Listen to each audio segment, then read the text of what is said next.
Hello, everybody. My name is Jordan Cowan. I'm an on-ice cinematographer, a live sports broadcast operator, and a social media content creator. I want to first thank Sony for inviting me to NAB Show to talk about my history as a figure skater, and then turning into a figure skating camera operator. So, because of the quality of the work I've produced on the ice, I've shot films and docuseries for Netflix, Apple, Disney, the Olympic Channel, and NBC. On social media, I'm known as On Ice Perspectives.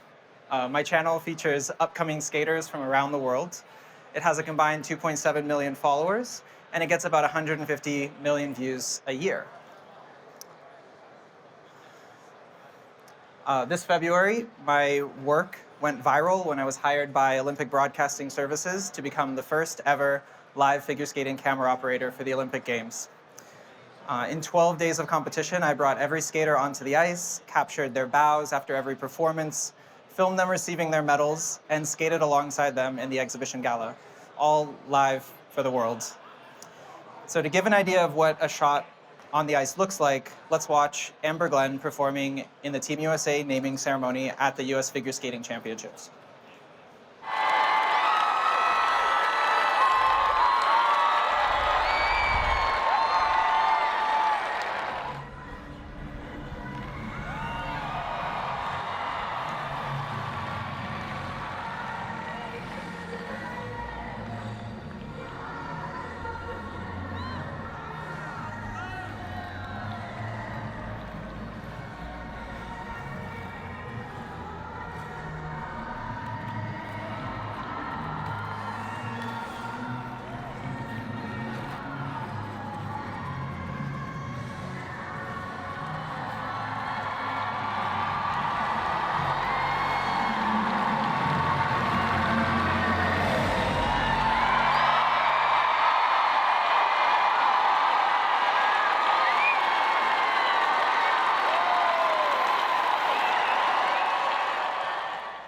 So this shot of Amber and all the other skaters from the US who went to the Olympics was broadcast live on NBC. The Olympic team results had been kept a secret up until the broadcast, so until the show we had zero rehearsal. NBC actually trusted my ability to follow each skater live, listen to my director for the camera crews, and I'm also, as a bonus, operating my own zoom and focus. It's an honor to share in their experience and their emotions. My favorite moment here is how Amber looks up at the Jumbotron, seeing her full self, fully surrounded in her environment and in her moment, as opposed to just a tight shot of her face like you would normally see in broadcast. That's just an honor for me to deliver for figure skating. So the question is, how did I get from being a skater to doing this for live broadcast? I grew up in Los Angeles, and I was fascinated with the physics of ice skating. I was also equally fascinated with film, tech, and science, but as a boy in the sport, I was really encouraged to just stay in it and commit. So I trained hard, and at 16, I was invited to Michigan to train with the best skaters of my generation. My partner, Anastasia Olson, and I competed internationally on Team USA, and we finished our career at 7th in the country. I'd be remiss not to show you a clip of my skating, so here we go.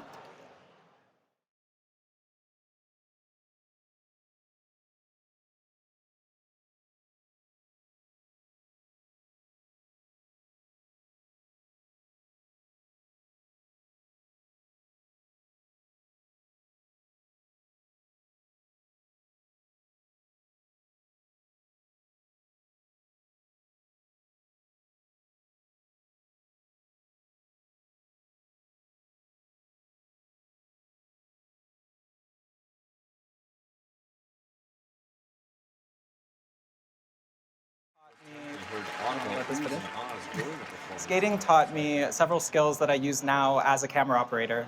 It taught me strength, timing, coordination, and flexibility, but it also taught me two skills that I use particularly well now. One was anticipation. We train as skaters on very crowded sessions. It's not like you see in the movies where it's just one skater, one coach. We could have up to 15 skaters on the ice with us at any time. So we have to learn how to read each other's body language and avoid collisions. The other skill I learned was framing. Everything we do as figure skaters is for a panel of judges.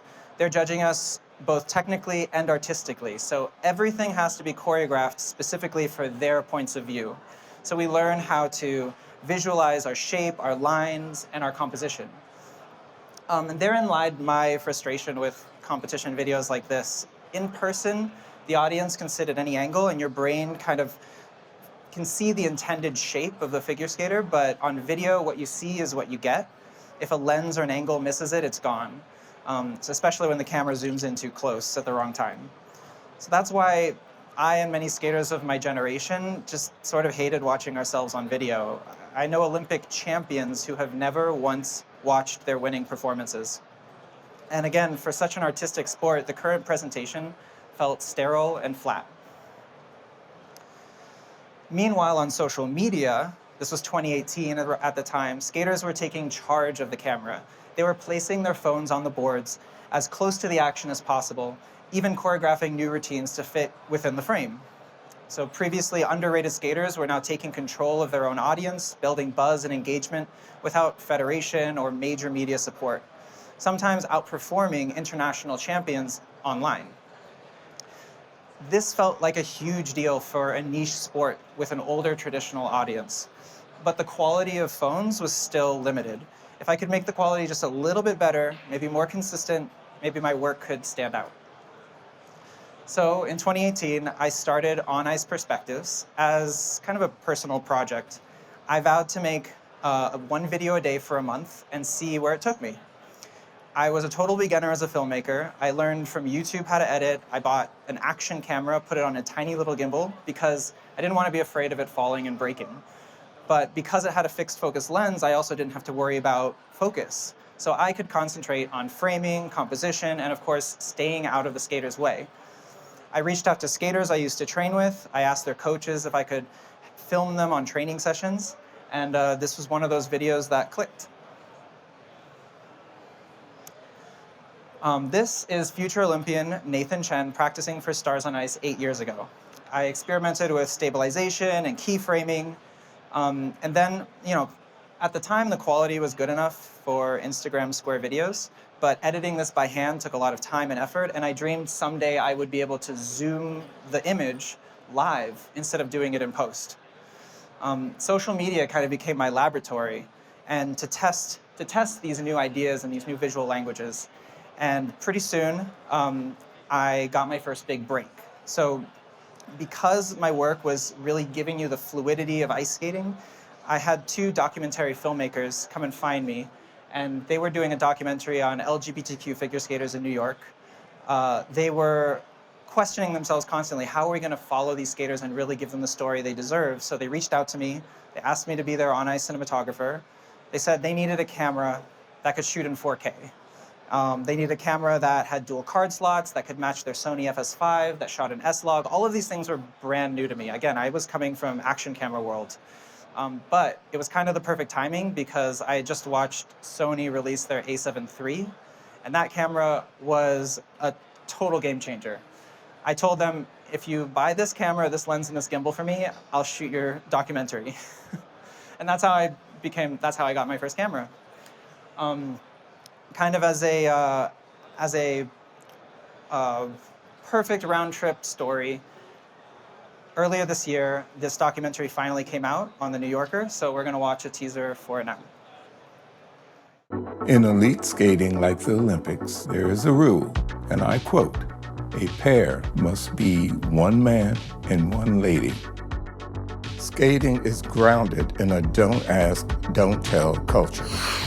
And this is why I say thank God for the gay games.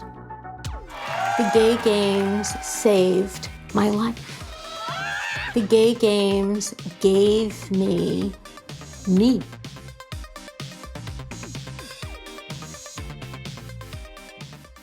So for a doc that was shot 8 and 7 years ago, I feel like it still looks current today.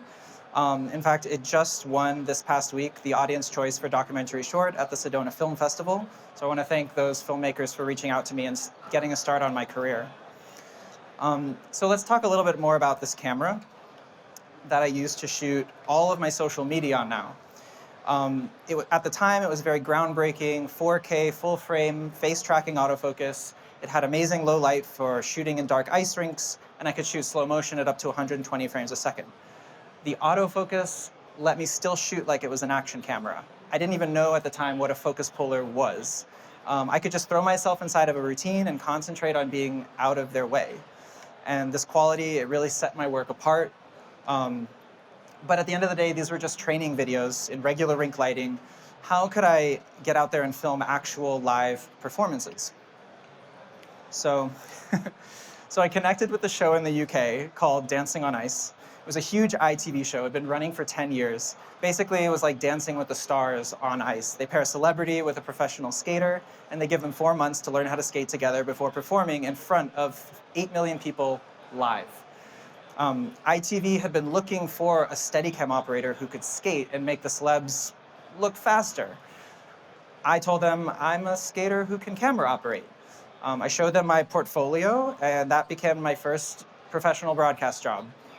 The rig they designed was all new for me. It was a broadcast Sony P1, a servo zoom lens on a Newton remote head with a ready rig. I was paired with an amazing Steadicam operator named Dominic Jackson. He controlled the pan, the tilt, the zoom, the focus, while I physically skated the camera. And he taught me everything he knew. He taught me how to read a shot list. He taught me how to listen to the technical director's beats and bars, how to use the lens to tell a story. I'll play for you. Oh, here's another couple shots. Dancing on Ice was the perfect blend of real and show skating. We filmed in front of a live studio crowd and a TV audience of millions. It was the UK's second most popular live competition show after Strictly Come Dancing. In 4 seasons, Dom and I never missed a shot. Here's a look at our season 2 finale, where we performed a one take with the entire professional cast. So what I learned from my time on the show was that TV was completely unlike social media. It wasn't enough to just get a cool shot once. You had to be repeatable, reliable, consistent for rehearsal after rehearsal, and then live in front of millions. Dancing on Ice, it gave me the itch to be a part of bigger productions. But first, I wanted a camera that could match this image, that could be an A camera, not just an action camera. So shortly after this was filmed, 2020 came around, and the A7S III came out, and I pre-ordered it on day 1. With 10-bit and RAW, suddenly it was acceptable by DPs and shows as something that could match these more sophisticated broadcast cameras. I started focusing on higher quality content for the big screen. I started filming more full routines live in one take. And that winter, I filmed a video in New York City that would change the trajectory of my career. So this, this is Una and Gage Brown. They're a young brother and sister team from Long Island that I'd watched growing up. Because competitions had become virtual that year, all the judging was being done via camera. Their coach, Joel, a friend of mine, created their choreography not for a row of judges, but for a single point. So effectively, they came camera trained. I rented the ice at Bryant Park one morning in late November when the city was dead quiet. We filmed their entire 4-minute routine to a Metallica song. If there is one video of mine that you look up and watch, make it this one.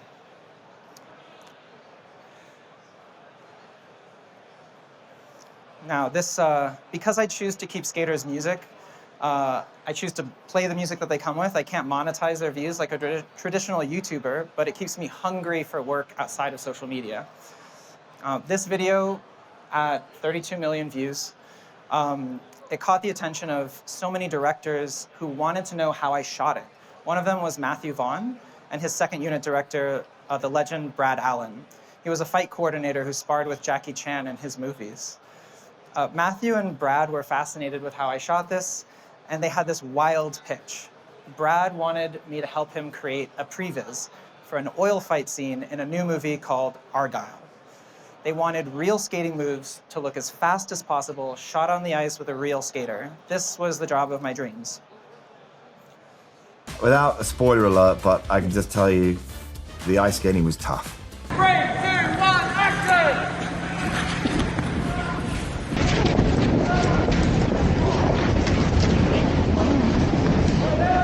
And the person that should get an Oscar was the camera operator.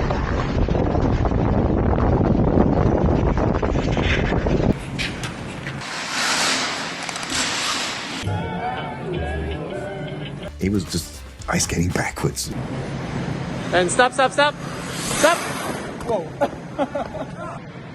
Yeah, how The camera about guy. that? Yeah. And I'm like, Yeah. this guy is unbelievable. I was impressed. So this was the previs for those scenes. They were all shot on the A7S III, and it proved to the director that they could get the look that they wanted from a full frame camera. So for the principal photography that you saw earlier, we used Alexas whenever possible, but for the complex, fast shots, I had the choice to switch to this camera. This was probably like the coolest thing I've done with the A7S III so far. All right. So that's a shot from the actual photography. In the previs, those were pool noodles. And then when we shot the principal, they said, we need actual poles there to get realistic shadows over the skater. And I was like, I didn't plan for that. I was running my head into the pool noodles in the previs, and I realized I actually had to duck. So I said, we're filming this on the A7S III. I don't think the Movi Pro will make it through. So working on this film, it really taught me what the value of a focus puller is. You know, I was using real cinema glass, real focus motors, real focus wireless transmission, and I learned that focus pulling is actually an art. I was dependent on autofocus this whole time, thinking like, well, it's great that I don't have to worry about the screen, but it kind of started to limit me. I felt like I was controlling the camera for the aid of the autofocus and not just getting the composition that I wanted. So I also noticed that while autofocus can be critically accurate, sharpness it's a range. And perfection can be boring. So for example, autofocus can't anticipate emotion. It can't hear music and focus to a beat. As an operator on the ice, I knew I could anticipate the skater's movements, so what if I could do that with focus? But I still had a problem. In order to get everything I needed on the camera to both focus, zoom, basically treat it like a broadcast camera, I needed to find a way to make it smaller and slimmer. Because whether I was working in film or TV, I had two different options to choose from. On the left, we have a traditional broadcast camera, the P1 on a Movi Pro. It gives the look that the director wants. It matches the other cameras, but it's a lot slower and heavier and bulkier, and that tethered cable really bothered me. On the right, I'm using the A7S III with a small transmitter. Everything's out in my arms, but the lens is a photography lens. It's meant to be sharp and clinical. I needed to find some way to get the best of both worlds. So that's when I discovered Fujinan's 18-55 lens. It's a cinema zoom, fully manual, no electronic contacts, no motors built in. But at the same time, Sony came out with the FX30, which was also a Super 35 sensor to match this Super 35 lens. And that, to me, was a match made in heaven. The whole package weighs maybe 3.5, 4 pounds. I suddenly had all this extra room for focus motors on the focus zoom and the iris. And that gave me the opportunity to, with a 7-inch monitor and a lot of practice, to start pulling zoom, focus, and iris on the ice. Because if I can skate to where the skater's going, maybe I can also send the lens to where the skater's going. I started filming entire shows with this rig. I followed a tour around Italy. Every single show I was on the ice, and I found the audience, they didn't mind to see another skater. They kind of treated it as another performer. I would get applause at the end of the show. Like, it was it was really fun to feel accepted as someone adding something new to skating for once. So here's a really great clip of what that looks like when you're pulling zoom, focus, and iris in a live skating performance.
So what I love about pulling iris is you can get these great sun stars.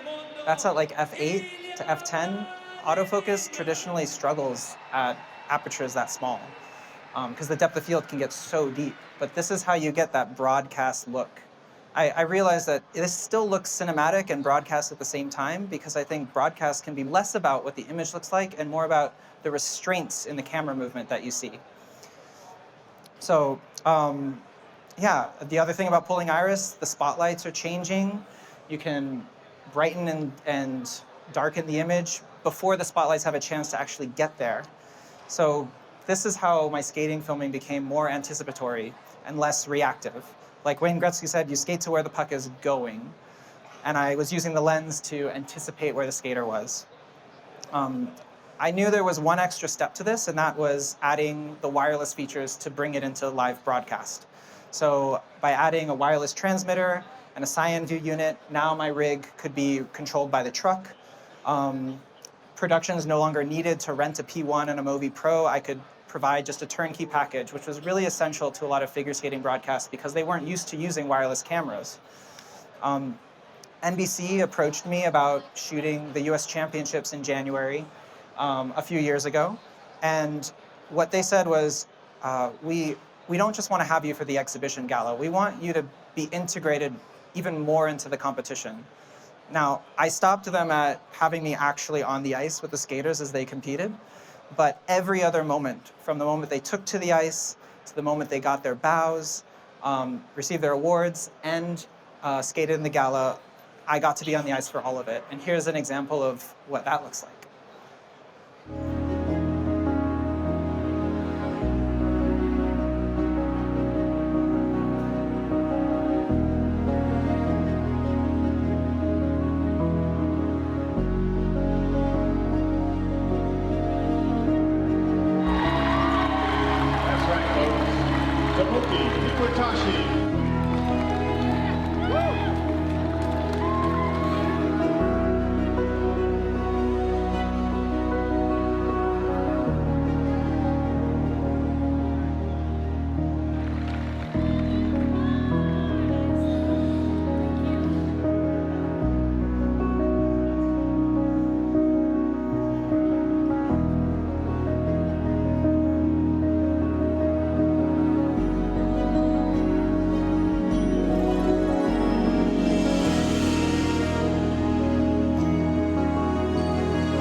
So something that you'd never seen or heard in a skating broadcast before was their voices, their breathing as soon as they finished their performance. You didn't get to get any audio from them until they skated off the ice and had to start talking to their coaches or to their fans.